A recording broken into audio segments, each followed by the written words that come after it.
This is a seminar series on AI for social impact. And the first seminar, we're very, very delighted to have Danielle Belgrave from Microsoft UK for the first seminar. There's a whole set of seminar series. I hope all of us, you will be able to attend. We're very grateful that Arpita Biswas and Herman Saxono have agreed to lead this seminar series. I don't have a whole lot more to say other than this is going to be a very exciting semester, and we're looking forward to a whole set of exciting seminars, and with the lead seminar given by Danielle. So thank you for attending, and I should say who I am. I'm Milind Tambe. I'm a director of Circus, and welcome everybody. So with that, I'm going to hand this over to Arpita to introduce Danielle, and then from there to take the seminar, again, welcoming Danielle. Thank you. Thank you so much, Milind. Before introducing Danielle, I'll just quickly say a few words about this seminar. So we are going to have this seminar every Monday at the same time, 11 a.m. ET. So make sure that, you can always block your calendar for this seminar series. We have like an exciting list of talks throughout. Okay, let me start by introducing Danielle. So Dr. Danielle Belgrave is the Principal Research Manager in the Healthcare Intelligence Group at Microsoft Research, Cambridge, UK. Prior to joining Microsoft, she was a tenured research fellow at Imperial College London. She obtained a PhD in the area of machine learning in health applications from the University of Manchester. She has also obtained a BSc in Mathematics and Statistics from London School of Economics and an MSc in Statistics from University College London. So with that, I won't delay it any further. I'll hand it over to Danielle, who is going to talk about her research now. Great. Yeah. Okay. Thank you so much, Arpita, for that introduction. And thank you to the organizers for inviting me to give this talk. So I'm quite excited to share about machine learning for healthcare and what I'd call the path to personalization. And what I'd like to do during this talk is talk about what are some of the challenges and opportunities and where we are currently on this path towards personalization. And I figured the context we're in is a seminar series on AI for social impact. So before I jump into this, I'd like to reflect on machine learning for healthcare within the context of having social impact. And when we think about impact, of course, we want to have impact that is good. And defining good in a particular scenario requires deep reflection, and it also requires good interdisciplinary research as well. So I sometimes like to think of the link between machine learning for healthcare and social good. Sometimes it can be quite implicit. We can think of the COVID-19 crisis, where many aspects of healthcare have been in crisis, for example, with severe delays in treatments. And we realize the importance of creating systems that are effective, and using machine learning and AI can potentially help in meaningful ways to have good social impact. And sort of my path towards reflecting on machine learning for social good as having a good social impact, I think dates back to 2019 when I went to school Starkstool, and we had a workshop on AI for social good. And I really liked the motivation for this workshop. So in the blurb, they said AI and machine learning has made impressive progress in the last few years, and there have been long-standing challenges like AlphaGo, which have fallen. The technology has entered daily use via vision, speech, or translation capabilities in billions of smartphones. The pace of research progress shows no signs of slowing down. The demand for talent is unprecedented. Our goal is to ensure that social good is not an afterthought, but that the technology is applied in contexts where the need for it is most urgent, and its potential impact is highest. And I think throughout this talk, I really want to focus on this idea that social good, and when we think of machine learning for healthcare, that doing that social good is not an afterthought, but it's something that has to be very explicit in the way we define problems and the way we shape problems. And during this school's dog stroll, we came up with this declaration of the application of machine learning and AI for social good. And we also wrote a paper that was published in the middle of last year in Nature Communications about the AI for social good movement as an interdisciplinary movement that has to be centered around the UN's Sustainable Development Goals. And we came up with 5 key principles, which I'm sure everybody thinks about within the context of having social impact. So the first is operating within a just and fair ethical framework that respects human rights, standards, and laws. The second is striving for AI projects to be built on accessible technology. And the third is striving for AI projects to be deployable across various settings and communities. So number 2 and 3 being very much about accessibility and making sure that the technology we develop and the solutions we develop are translatable across different contexts and that are also deployable at scale. Fourthly is encouraging the collection of highest quality data, which is super important for machine learning for healthcare. And fifthly, fostering deep collaborations and partnerships between the AI and NGO communities. I think that these 5 principles have a lot of synergies with thinking of AI for social impact within the context of machine learning for healthcare. And even more directly, healthcare is the number 3 UN Sustainable Development Goal, that of ensuring healthy lives and promoting well-being for all ages. So this is very much the focus, and not the, I think, yes, it's the focus, but it's the motivation of everything that I present in machine learning for healthcare. And I think it's really important that we think of healthcare within this context of the UN Sustainable Development Goals, for establishing interdisciplinary partnerships as well, and really thinking of what does this mean in our current context of the pandemic, but in the everyday context as well of making healthcare accessible and looking at the different dimensions of healthcare as well. So going to the core of the talk, when I think of machine learning for healthcare, one of the biggest challenges of personalizing healthcare is understanding heterogeneity and treatment response. And a lot of the work that I do is motivated around trying to understand disease heterogeneity. And if we think of a simple example, we can think of the example of lung cancer patients, where we see patients who have the same diagnosis of lung cancer, may be given the same prescription of medication. And what we see in reality is different responses or heterogeneous responses to the same treatments, where some people may benefit from a drug and have no side effects, to other people on the other extreme of the spectrum having no benefit to a certain drug and also gaining a lot of toxicity from a certain intervention. So with personalized healthcare, one of the things we're trying to do is understand this underlying heterogeneity. Why is it that some people respond to treatment and some people don't respond to treatment? And how can we get the right treatment to the right patients at the right time? So I'll present 2 motivating examples, 2 motivating contexts rather. One based on some work I've done on asthma and allergic diseases during my time at Manchester and Imperial College. And then I'll focus on mental health, which is the work that I'm doing in Microsoft Research in Cambridge. So when we talk about, firstly looking at the context of asthma and allergic disease, one of the main motivations of personalizing healthcare within this domain is moving from phenotypes, and phenotypes are those observable manifestations of disease. So for example, in asthma, this can be a patient having severe asthma exacerbations where they're wheezing, have to be hospitalized, and have to be on steroids. There are various asthma treatments, or they can have just poor lung function. And these are clinical observations that a patient can go to a clinic and they'd be diagnosed with asthma in those cases.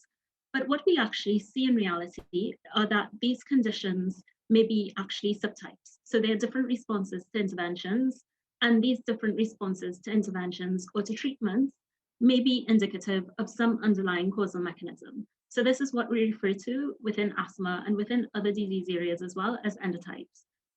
that there may be different syndromes within an umbrella term with different causes. So in this case, we can say that asthma is an umbrella term used to describe a spectrum of syndromes, which may have different underlying causes and may also manifest in different responses to treatments.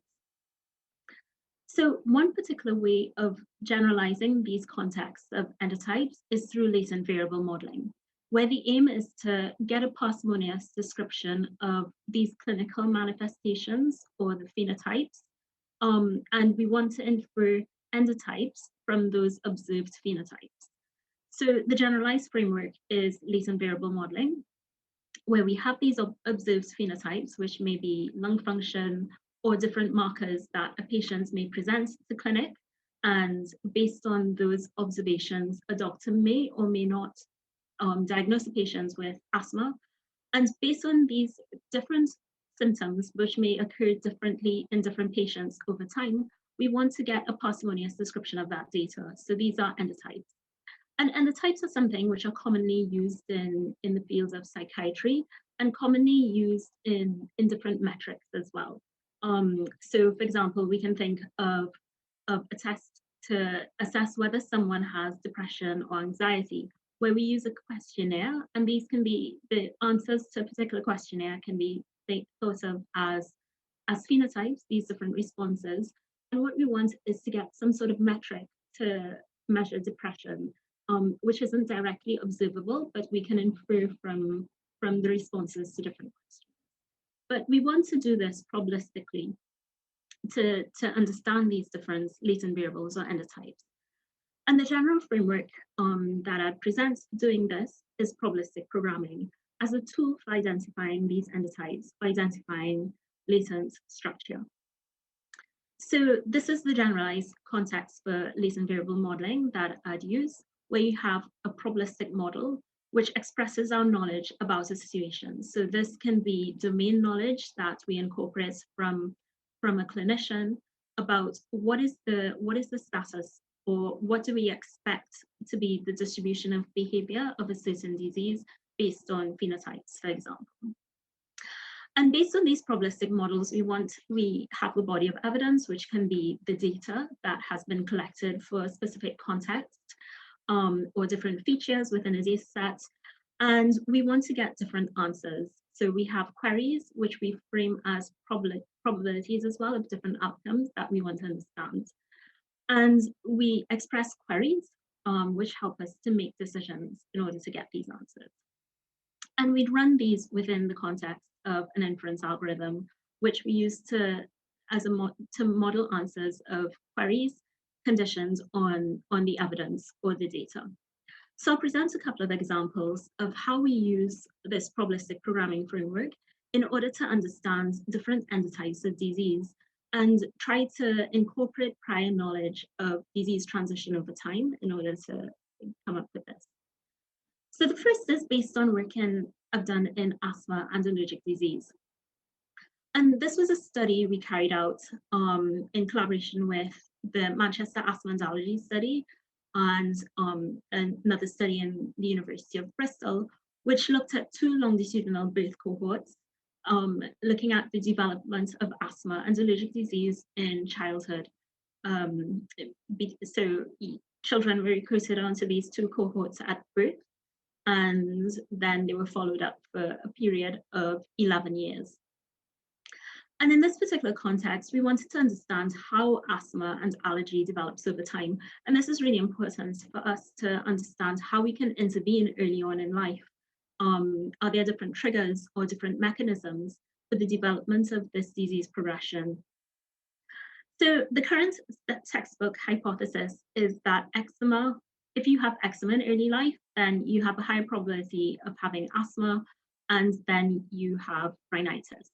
And rhinitis is hay fever. So these 3 symptoms are seen as called an allergic march. So that in early life you have eczema, which is causally linked to asthma, which is causally linked to hay fever in later life. So the typical prevention strategy here is that you try to target children with eczema in early life to reduce the progression of asthma and rhinitis later on in life. So we wanted to see whether this trajectory of symptoms actually exists in a population-based birth cohort to try to understand the longitudinal progression of disease transitions. And if it doesn't exist, are there different subtypes of how eczema, asthma, and rhinitis develop over time so that we can personalize interventions? Or is it best we give a more just a uniform intervention, looking at people developing eczema early on in life, knowing that they'd go on to develop other allergic symptoms later on in life? So using the probabilistic modeling framework, we looked at 3 different strategies for understanding the longitudinal disease transition between eczema, asthma, and rhinitis in early life. So in the first model, we looked at an independent conditions model, where we assumed that eczema, wheeze, and rhinitis are 3 independent conditions.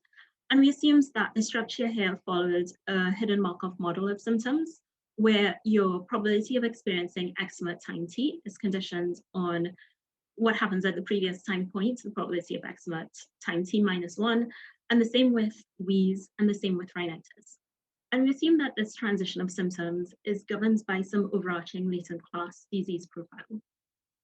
In the second model, we explicitly modeled the allergic march of symptoms. And here, the probability of experiencing rhinitis, for example, at time t is conditioned on the probability of wheeze at time t minus 1 and the probability of eczema at time t minus 2. So we assume this transition of symptoms conditioned on what we think is causally linking these conditions at a previous time point, but we also assume that the probability of one condition is also conditioned on whether you observe that particular condition at a previous time point.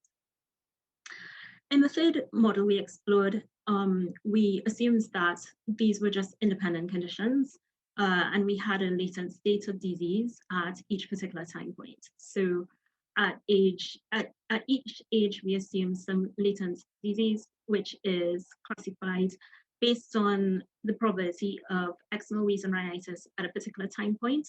But we assumed that there was no transition across time between these different conditions, that they were just independent conditions that you could observe transiently at a particular time.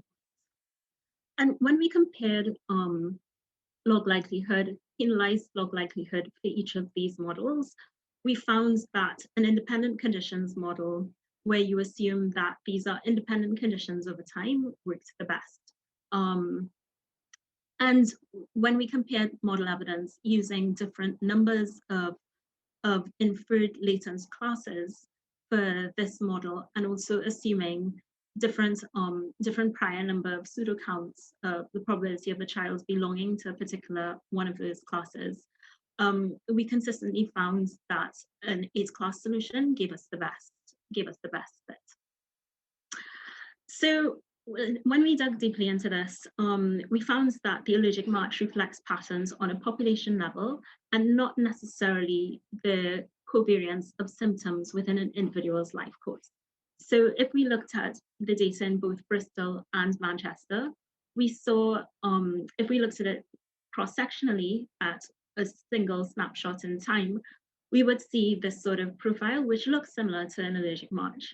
But actually, when we look at what happens on an individual level, so using those probabilistic models, the independent conditions probabilistic model, we found that on an individual level, only 3% of children experience something similar to an allergic march, whereas most eczema, asthma, or rhinitis occurred independently. So we can see these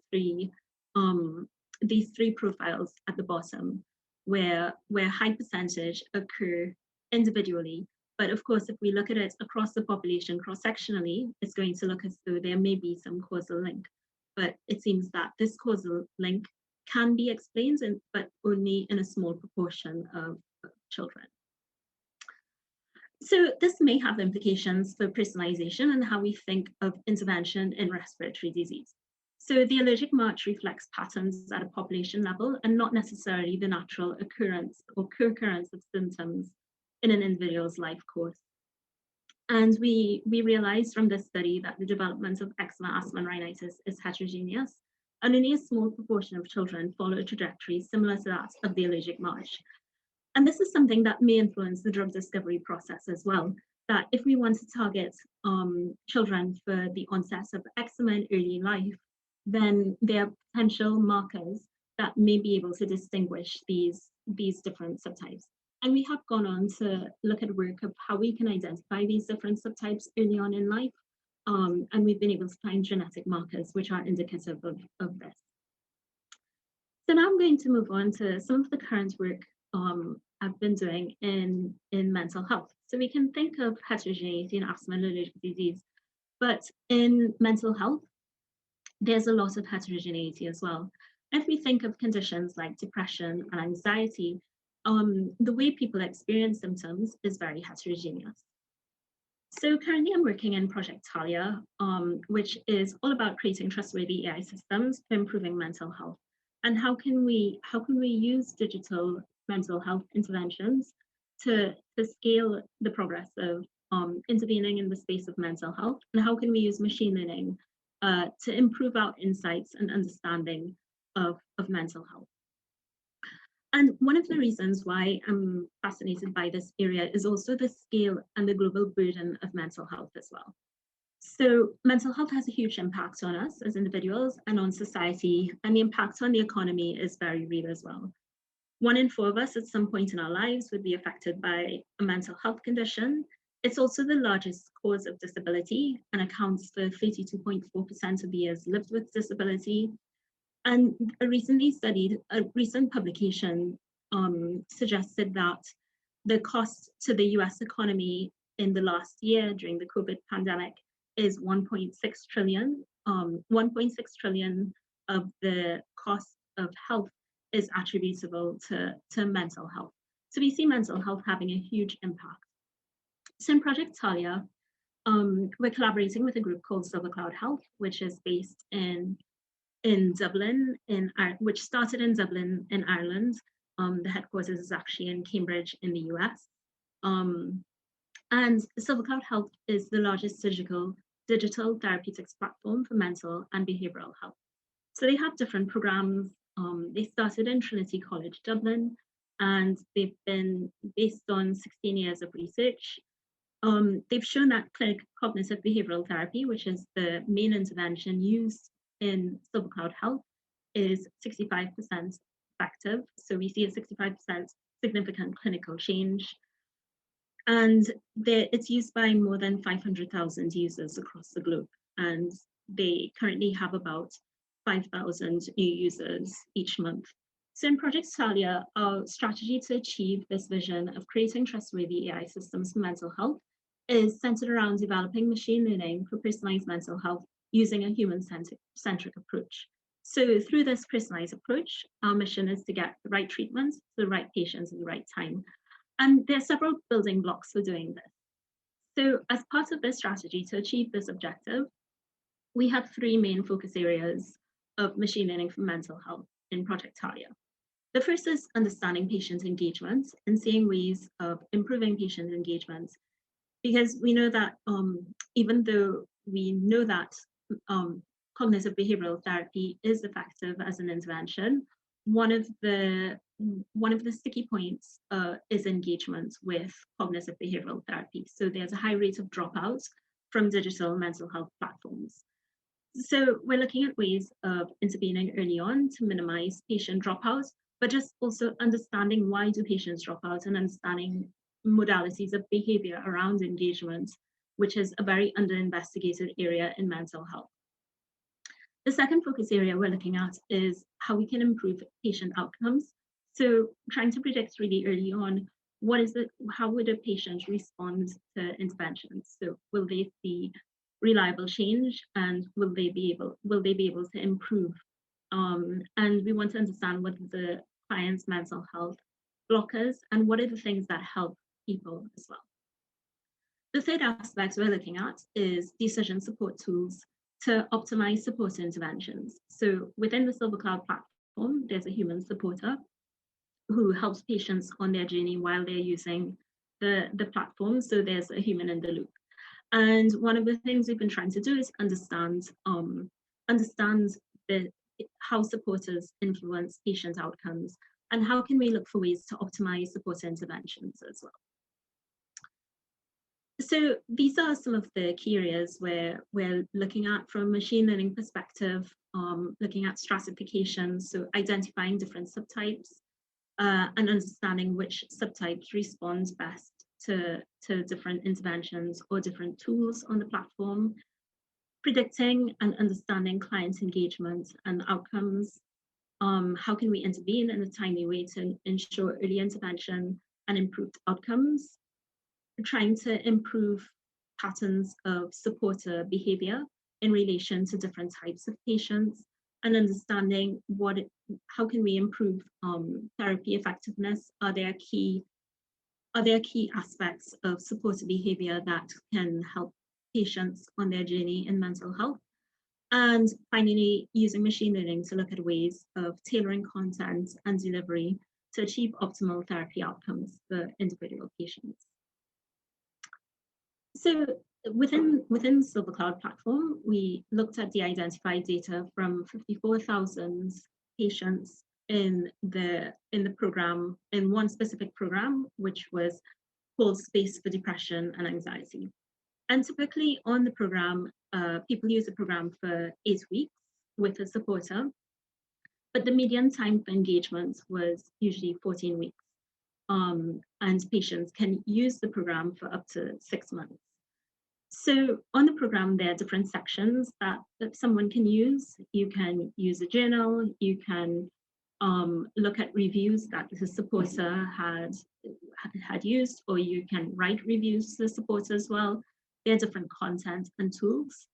And within the contents and tools, there are different modules. So there are 91 different modules that people could use, such as understanding feelings, boosting behavior. And some of these are cognitive and some of these are behavioral modules. So there are different types of modules you can engage with. And they're different within the modules. There are 133 different tools and 561 different topics. So the hypothesis is that if we can improve engagement, we can improve mental health outcomes. So with this study, one of the things we wanted to do was try to understand engagement. So are there different subtypes of engagement? And can we define these using probabilistic modeling? So the aim of the study was to identify distinct groups or subtypes of engagement, which may elucidate different types of patients in terms of their etiology of progression in mental health over time. So we had different observations. So just give me 1 second.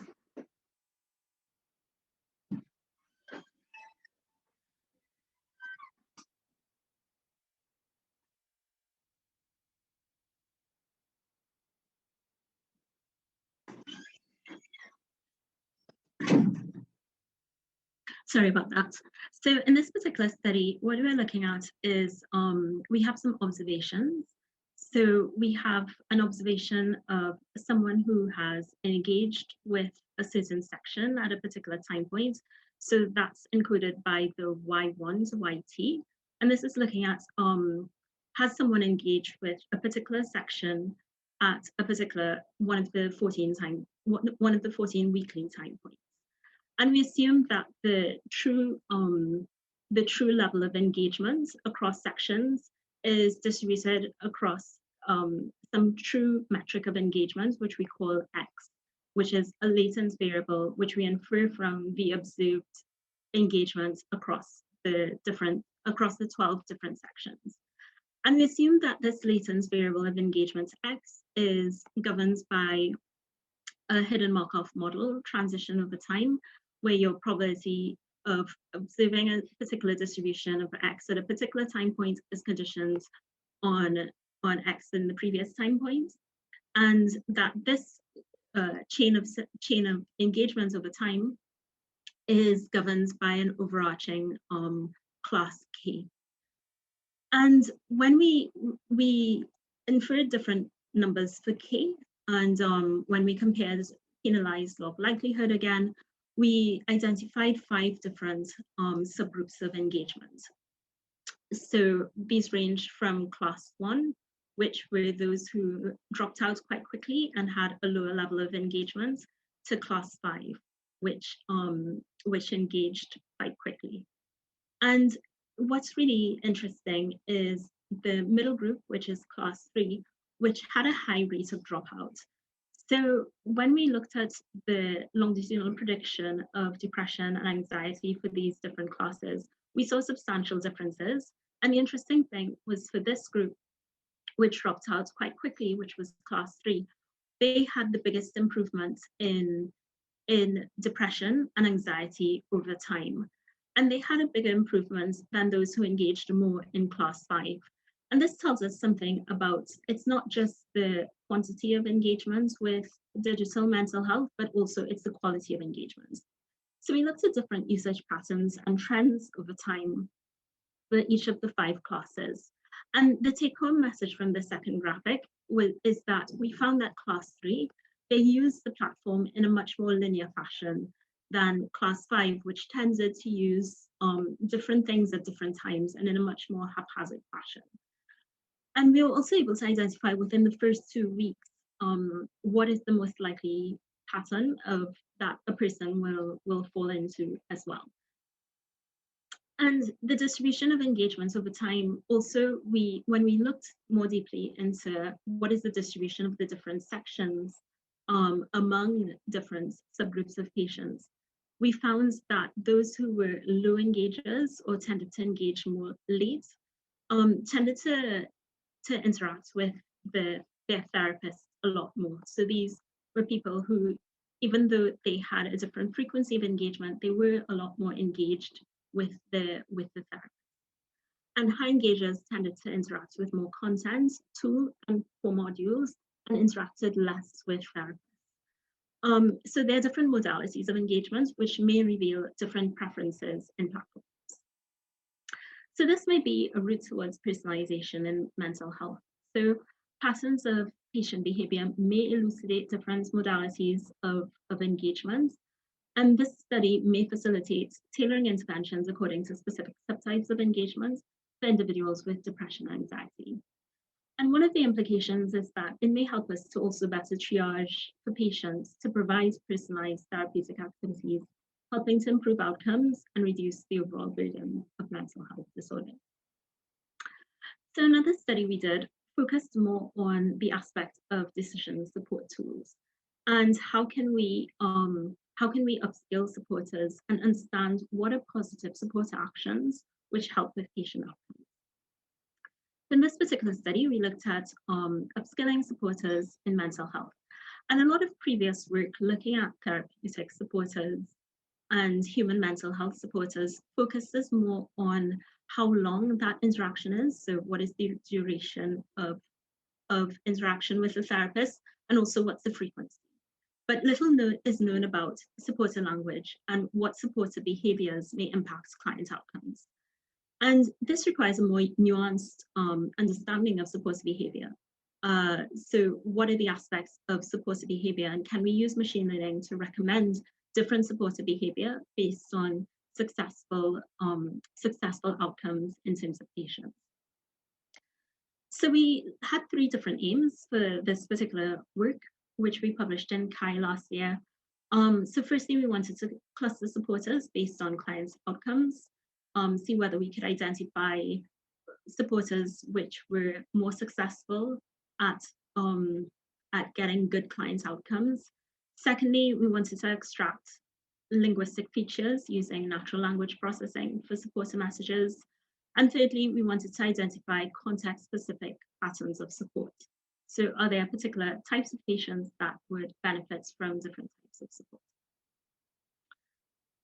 So we used NLP to extract semantic and linguistic features from over 200,000 support messages to understand how importance of support behaviors is client context specific. And we were able to cluster supporters based on patient outcomes. So based on their depression and anxiety, the depression and anxiety before and after intervention, we were able to identify three sort of roughly groups of supporters. So those who were more successful, less successful, and a medium level of success. And when we focus on just more successful and less successful supporters, we were able to identify different linguistic characteristics of effective supporters. So as a couple of examples, we found that more successful supporters tended to use more positive language and less negative words, so they had a higher positive to negative word ratio, and they used less words associated with negative emotions such as sadness and fear. And also successful supporters tended to use a higher proportion of first-person plural pronouns and less frequently use second-person pronouns like you. And there are more details in this paper with work led by Prerna Chigasal, who was an intern at MSR a couple of years ago. So the main contributions of this work were we were able to cluster supporters based on how their support messages correlated with client outcomes. We are able to extract linguistic features indicative of support behaviors that correlate with high outcomes across clients in different contexts. And we're able to find that concrete, positive, and supportive feedback from supporters that reference social behaviors are strongly associated with better outcomes. And this shows how their importance varies dependent on different client situations. And there's some other work we've published within Project Talia in case you're interested in the references. So I'll just wrap up, sort of reflecting on the ideal of personalization. So the title is on moving towards personalized healthcare. And I think personalization is an ideal that we are working towards. So the ideal is that we're able to identify subgroups of complex disease risk, that we can identify treatment outcomes, which explains by this heterogeneity in different subgroups, that the reason different people respond differently to different interventions is that people are different. And we want to use machine learning to try to understand what are these distinctive mechanisms, and can we identify these distinctions early on? And this is the foundation of stratified medicine, that we want to get the right intervention to the right patients at the right time so that we have more targeted interventions. But the reality of personalization is that it is a challenge, that it is very hard to translate research insights into actionable insights and into real world social impact. And this is where we need to push the boundaries of scientific discovery. So discovering these heterogeneous groups as one example to more personalized interventions. So how can we convert these to personalized interventions? And this requires interdisciplinary work as well in understanding of the domain and understanding the consequences of heterogeneity. And the reality is that we're still scratching the surface of personalized healthcare. But personalization is part of a pipeline from hypothesis generating. So we can think of the work of endotype discovery and discovering different subgroups of conditions as hypothesis generating, that we're inferring certain distributions using probabilistic models to disentangle heterogeneity. But we also need to incorporate domain expertise and robust study design as well. But aligned with this hypothesis generating, we also need hypothesis testing as well, which involves causal modeling, not just a data-driven approach, but also a hypothesis-driven approach to understanding underlying causal mechanisms. And also there's all the work of hypothesis testing using basic science to understand possible biological mechanisms and plausibility of different causal mechanisms, and to develop mechanism-based actionable insights as well. I think if we go back full circle to this point, that social good is not an afterthought, that when we develop these models, we need to also think of the clinical context and the clinical implications. And this requires us using both the data-driven approach and the domain knowledge approach to have a patient-led approach with the patient at the center. And this requires merging different schools of thoughts, collaborating deeply with different stakeholders and also with different domain experts to develop a bigger picture. So I'll just finish by acknowledging some of my collaborators with the work that we've presented. and also the fantastic team I work with at Microsoft Health and at Silver Cloud as well, with this agenda of moving towards human-centered approaches for machine learning for mental health. And with that, I'm happy to take any questions. Thank you, Daniel, for the great talk. It was wonderful knowing about how you worked on like this respiratory diseases and mental health, and worked with, I mean, for real social impact. I mean, this is incredible. We have a bunch of questions, and since we have time, I'll request. So what I'll do is I'll maybe call out names, and you can unmute yourself and ask your own question. So let me start with the first question, which is by Arshiaria. Are you there? Hi. Yeah. Hi, Daniel. Thanks for the talk. It was really engaging, and I was really intrigued to hear about various aspects of health that you've studied for personalization. My question is related to the eczema to rhinitis study. And I wanted to ask, like, how can you point out what are the phenotypes and the endotypes in that study? Like, can you put that in context to kind of understand? This is a really interesting question. I must say I'm not the expert on this area. So generally what we try to do is we treat, from a machine learning perspective, I think we treat these very simplistically. From a scientific perspective, it's not so simple. So the reason why I say from a machine learning perspective, we treat it simplistically is that we treat everything as endotypes. So phenotypes, we tend to distinguish as what's observable. So what are the things you can measure? So these could be responses to a questionnaire, or in the example of the engagement models for mental health, that's you observe engagement at a particular time point. In the case of eczema and rhinitis, it's observing at different time points whether or not someone had one of these conditions, eczema, rhinitis, and wheeze. So we simplistically look at these as phenotypes, as the observable manifestations of a condition. And again, simplistically, we refer to endotypes as what is the underlying latent structure when we look at this distribution longitudinally. So the assumption that, and this is a big assumption that we make, is that there are different profiles based on a snapshot, because typically when you go to a doctor, the doctor looks at a snapshot. So unless they're looking at your history of conditions, when they're making a decision, they generally look at what they have before them as a cross-sectional snapshot of a condition. What we've done here is said, well, if we look at the trajectory of phenotypes longitudinally, can we infer some sort of structure, which are endotypes? And I say this is simplistic because we've referred to everything as endotypes. When you talk to the clinicians and scientists, they tend to refer to endotypes as when you find this latent structure, but you could identify some underlying causal mechanism.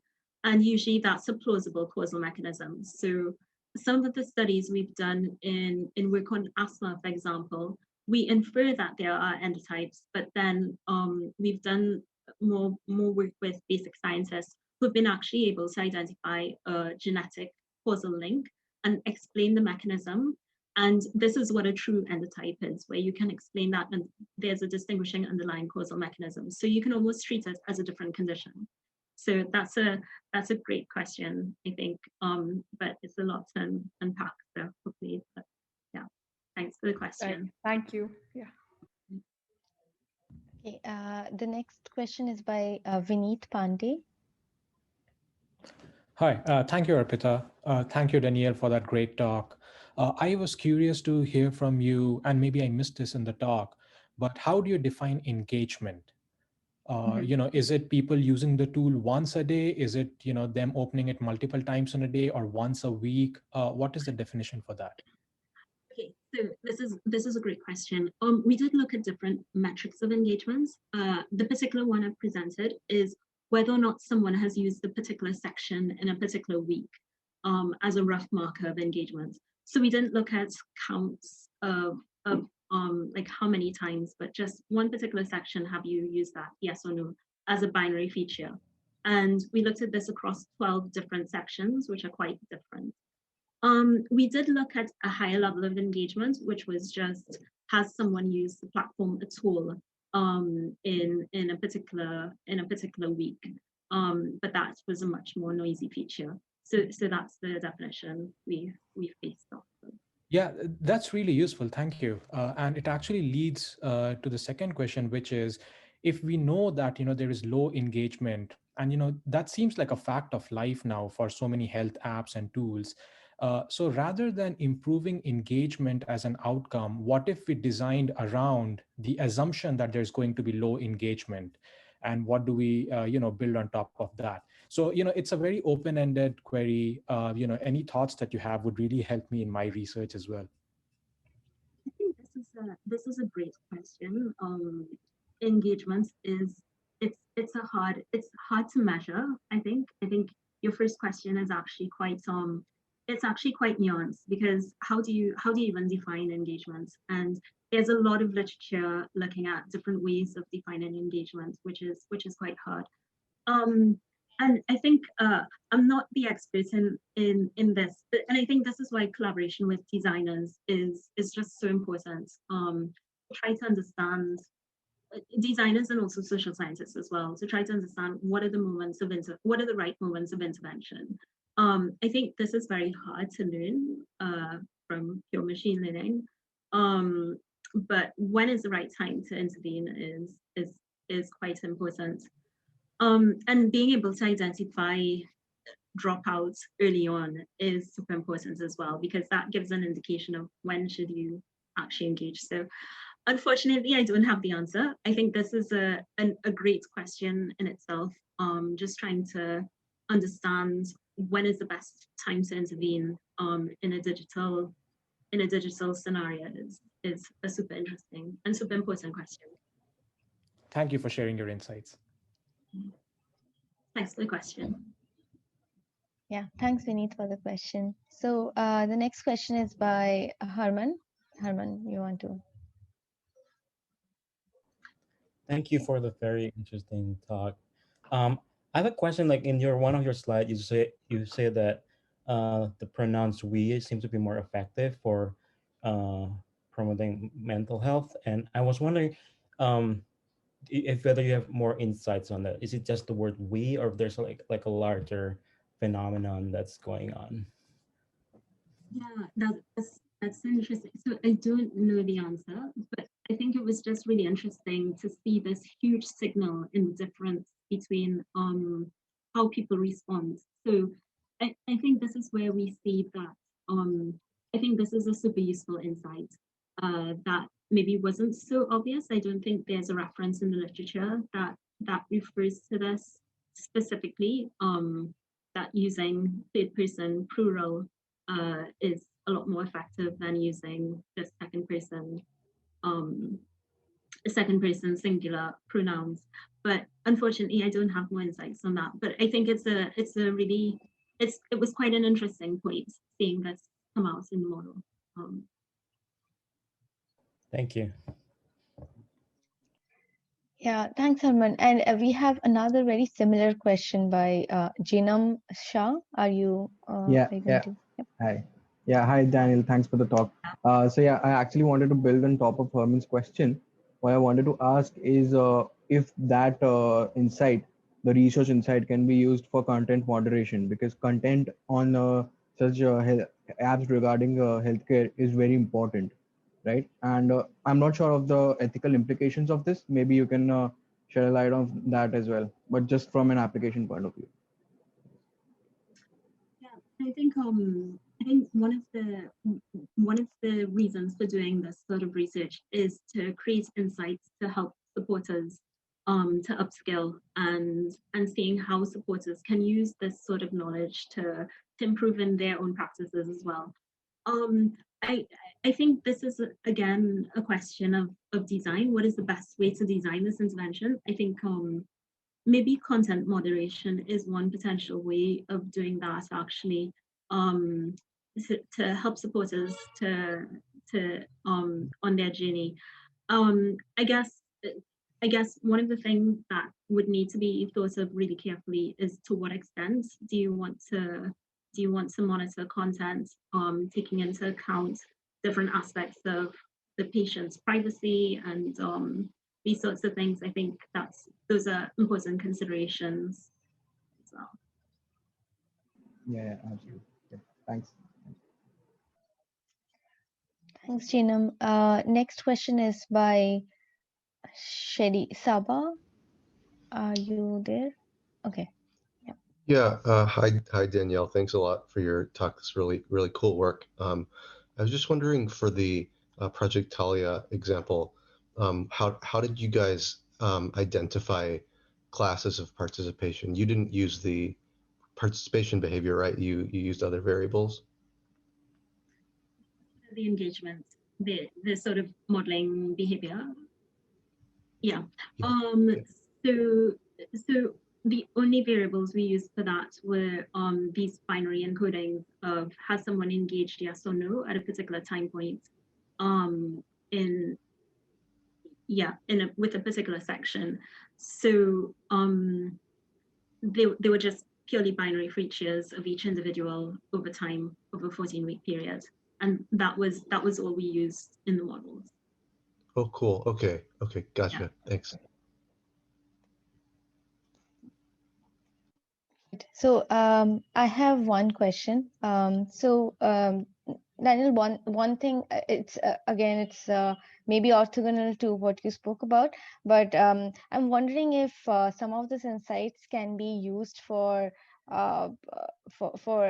understanding that if there is a new health patient and we have seen their behavior for a certain amount of time, how do we group them in one of these classes, and how do we suggest some intervention? Maybe suggesting something is what you were talking about, like when to intervene. That's a different question, but can we use this modeling approach to label one person in one of the classes? Yeah, I think this is a great question and a great next step as well. And these are the sorts of things we want to develop, where once we understand behaviors, predictors of behaviors, we also want to see ways to optimize. So I think one of the hard questions is, what do we want to optimize on? So do you optimize on engagement, or do you optimize on an outcome? I think for different, when I say optimize on an outcome, I mean optimize on patients' mental health, for example. I think depending on different scenarios, you want to do different things. So for example, someone who engages really lowly, has a really low engagement, you may want to optimize their engagement.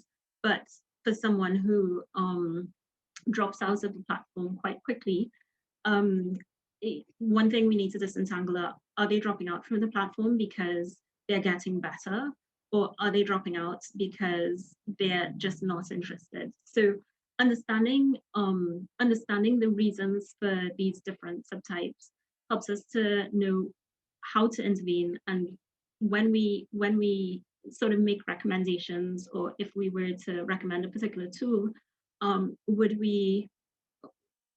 what are we trying to maximize the benefit of?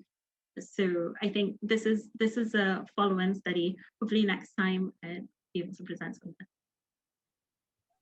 Great. Thank you for answering this. And I'm pretty sure. Sorry. Okay. Yeah. Zana, continue. Yeah. Thank you so much. I'm sorry I didn't type it in, but do you think that you could use like external factors such as like personality traits, or like different other input you can take from the patient's history to be able to form these groups, or like to better tailor the groups other than like using only latent variables? Yeah, I think this is a really important step for this sort of work, is if we can anchor it in some sort of an external validation. So currently I don't have data on these, but I think this is one of the things when we think of endotypes, and this was a question that I believe it was Ashira was asking before, around this question of endotypes. So one of the ways we can validate endotypes in a way is by finding these external validators that aren't used to learn the model, but are strong signals or strong markers or predictors. So yeah, I think this is a great question. Thank you. Yeah, great. I guess we still have 5 more minutes. And yeah, if nobody else has any question, I'll just continue what I was referring to. So I guess in Harvard Circus Group, there has been some focus on how do you intervene, like when do you intervene and how do you intervene, and mostly in the context of tuberculosis. So the problem is that you have like you have tuberculosis patients, and then you can intervene them and check whether they are taking their pills at proper time. So when do you want to do that? Or I mean, just designing a protocol to do. So some of these things I think really aligns well with the kind of thing you're doing. Yeah, I just wanted to bring that up. So yeah, maybe we should really, follow up. Yeah, no, I'd love to hear more about that. I think it's it's a very hard decision process, and it's also a very context specific decision process as well. Understanding when to intervene. So I'd be super curious to hear more about that actually. Sure. Yeah, I would love to share those. So yeah, let's do that offline. I mean, I'll get in touch with you. And yeah. So we still have 3 more minutes. So any more questions, or we can kind of wrap it up. Okay. One small announcement is that we again have another talk next week, and the talk is by Umar Reingold. He's a professor at Stanford, and he's going to talk about algorithmic fairness, which is like a very hot topic during these days and a very important topic if you're working on societal problems. So if you're interested, please join us next week, again, same time at 11 a.m. ET. So see you next week. And thank you so much, Danielle. It has been wonderful having you here, and thank you for giving the inaugural talk here. Thank you for having me. And thanks for the questions. Thank you. So I'll stop recording now.